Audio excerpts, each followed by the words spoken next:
I found that nothing in life is worthwhile unless you take risks. Nothing. Nelson Mandela said, "There is no passion to be found playing small and settling for a life that's less than the one you're capable of living." Now, I'm sure in your experiences in school and applying to college and picking your major and deciding what you want to do with life, I'm sure people have told you to make sure you have something to fall back on. Make sure you got something to fall back on, honey. But I never understood that concept, having something to fall back on. If I'm going to fall, I don't want to fall back on anything except my faith. I want to fall forward. I figure at least this way I'll see what I'm going to hit. Fall forward. This is what I mean. Reggie Jackson struck out 2,600 times in his career, the most in the history of baseball. But you don't hear about the strikeouts. People remember the home runs. Fall forward. Thomas Edison conducted 1,000 failed experiments. Did you know that? I didn't know that. Because the 1,001st was the light bulb. Fall forward. Every failed experiment is one step closer to success. You've got to take risks, and I'm sure you've probably heard that before, but I want to talk to you about why that's so important. I got 3 reasons, and you can pick up your iPhones. First, you will fail at some point in your life. Accept it. You will lose. You will embarrass yourself. You will suck at something. There's no doubt about it. But here's the thing. I didn't quit. I didn't fall back. I walked out of there to prepare for the next audition, and the next audition, and the next audition. I prayed. I prayed, and I prayed. But I continued to fail, and fail, and fail. But it didn't matter, because you know what?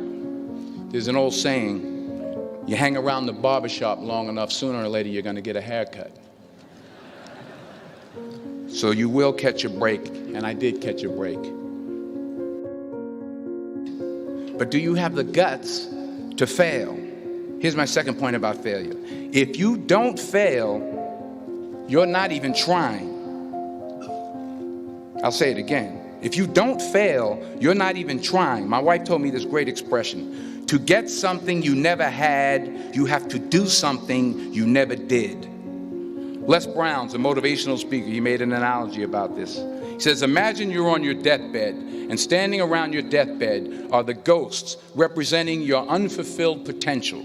The ghost of the ideas you never acted on. The ghost of the talents you didn't use. And they're standing around your bed, angry, disappointed, and upset. They say, we came to you because you could have brought us to life, they say. And now we have to go to the grave together. So I ask you today, how many ghosts are going to be around your bed when your time comes? You've invested a lot in your education, and people have invested in you. And let me tell you, the world needs your talents. Man, does it ever. We need it from you, the young people, because remember this. So you got to get out there. You got to give it everything you got, whether it's your time, your talent, your prayers, or your treasures. Because remember this. You will never see a U-Haul behind a hearse.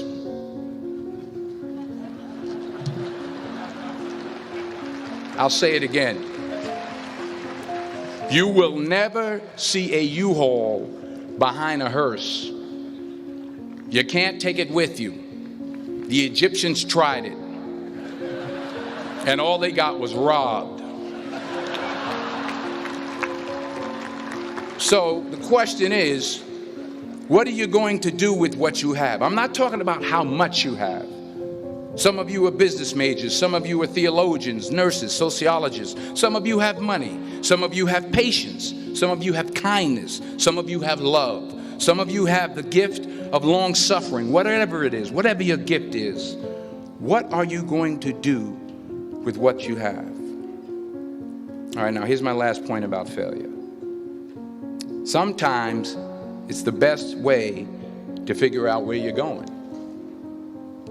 Your life will never be a straight path, because taking risk is not just about going for a job. It's also about knowing what you know and what you don't know. It's about being open to people and to ideas. In the course of the film, the character I play begins to take small steps, small risks. He very, very, very slowly begins to overcome his fears. And I feel ultimately his heart becomes flooded with love. And I can't think of a better message as we send you off today, to not only take risks, but to be open to life, to accept new views, and to be open to new opinions, to be willing to speak at a commencement at one of the best universities in the country, even though you're scared stiff. While it may be frightening, it will also be rewarding. Because the chances you take, the people you meet, the people you love, the faith that you have, that's what's going to define you. So members of the class of 2011, this is your mission. When you leave the friendly confines of Philly, never be discouraged, never hold back, give everything you got. And when you fall throughout life, and maybe even tonight after a few many glasses of champagne, remember this: fall forward.